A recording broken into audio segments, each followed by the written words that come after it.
उम्मीद। Emotional story. अनु, तुम्हारी पूरी फीस जमा हो चुकी है। तुम्हें अब और पैसे जमा करने की जरूरत नहीं है, बुकिंग क्लर्क ने रजिस्टर चेक करते हुए कहा। लेकिन मेरी फीस किसने जमा की, वह भी पूरे 50,000 रुपए? अनु ने हैरानी से पूछा। मैडम, आपकी फीस ऑनलाइन जमा हुई है, क्लर्क ने संक्षिप्त उत्तर दिया। अनु हैरान परेशान कॉलेज से घर लौट आई। उसकी मां ने बेटी के चेहरे की बेचैनी देखकर पूछा, क्या हुआ बेटी?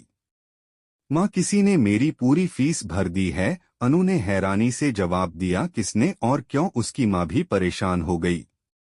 मालूम नहीं मां, कौन है और हमसे बदले में क्या चाहता है? अनु की परेशानी उसके शब्दों में साफ झलक रही थी। मां गहरी सोच में पड़ गई। आजकल लोग 5 से 10,000 रुपए भी बड़ी मुश्किल से देते हैं, वह भी लाख एहसान जताने के बाद। फिर यह कौन होगा जिसने बिना मांगे 50,000 रुपए दे दिए? आखिर बदले में उसकी शर्त क्या होगी? जो भी है, कुछ दिनों में खुद सामने आ जाएगा, मां ने बात खत्म करते हुए कहा। अनु और उसकी मां खाना खाकर लेट गईं। अनु की मां एक प्राइवेट अस्पताल में दाई का काम करती थी और महीने के 4,000 रुपए मुश्किल से कमा पाती थी। करीब 15 साल पहले एक रेल दुर्घटना में उन्होंने अपने पति को खो दिया था।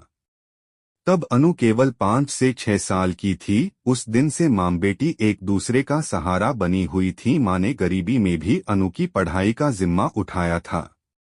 अनु के पिता दिवंगत रमेश शर्मा का नाम भर घर में चर्चा होता था। कोई नाते रिश्तेदार उनसे मिलने नहीं आता था। इस स्थिति में यह कौन हो सकता है जिसने इतनी बड़ी रकम चुकाई? कुछ दिनों बाद कॉलेज के प्राचार्य ने अनु को अपने केबिन में बुलाया।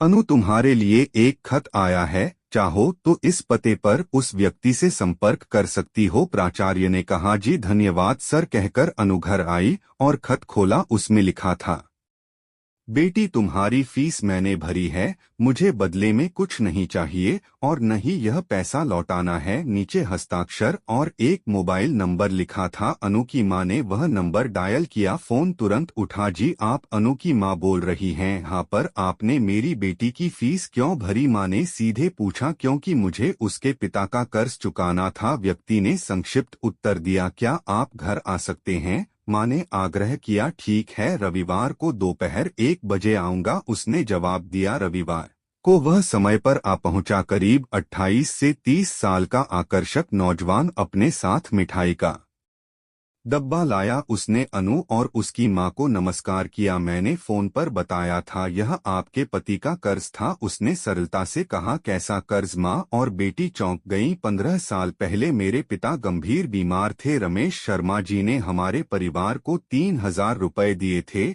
जिससे मेरे पिता का इलाज हुआ। मैं उस समय बहुत छोटा था। उनके गुजरने के बाद मेरे पिता उन्हें पैसे लौटाना चाहते थे, लेकिन तब तक वे नहीं रहे। फिर अनु ने पूछा, जब मैं बड़ा हुआ तो पढ़ाई करके बैंक में नौकरी लग गई, वही बैंक जहां आपका खाता है। यहीं से मुझे आपकी हालत का पता चला। मैंने सोचा उनके कर्ज का थोड़ा सा हिस्सा चुका दूं, लेकिन आप छिपकर क्यों मदद कर रहे थे? अनु ने सवाल किया। क्योंकि मुझे बदले में कुछ नहीं चाहिए था। जमाने की सोच को देखते हुए चुप रहना बेहतर था। और अब सामने क्यों आए? मां ने पूछा। आपकी चिंता देखकर मैं डराने या शर्त लगाने नहीं आया। कर्ज उतारना मेरा उद्देश्य था, न कि आपको परेशान करना। लेकिन 3,000 रुपए के बदले 50,000? मां अभी भी समझ नहीं पा रही थी। उन 3,000 रुपयों से मेरे पिता की जान बची थी, उसी मदद से मैं आज यहाँ हूँ। यह कीमत उनके जीवन की नहीं, मेरी कृतज्ञता की है। आपका बहुत बहुत धन्यवाद। मां की आंखें नम हो गईं।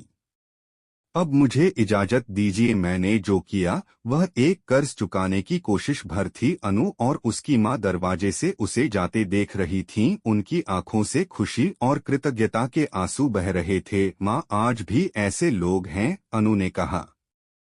हाँ, और उनकी वजह से हमारी दुनिया थोड़ी बेहतर है, मां ने जवाब दिया।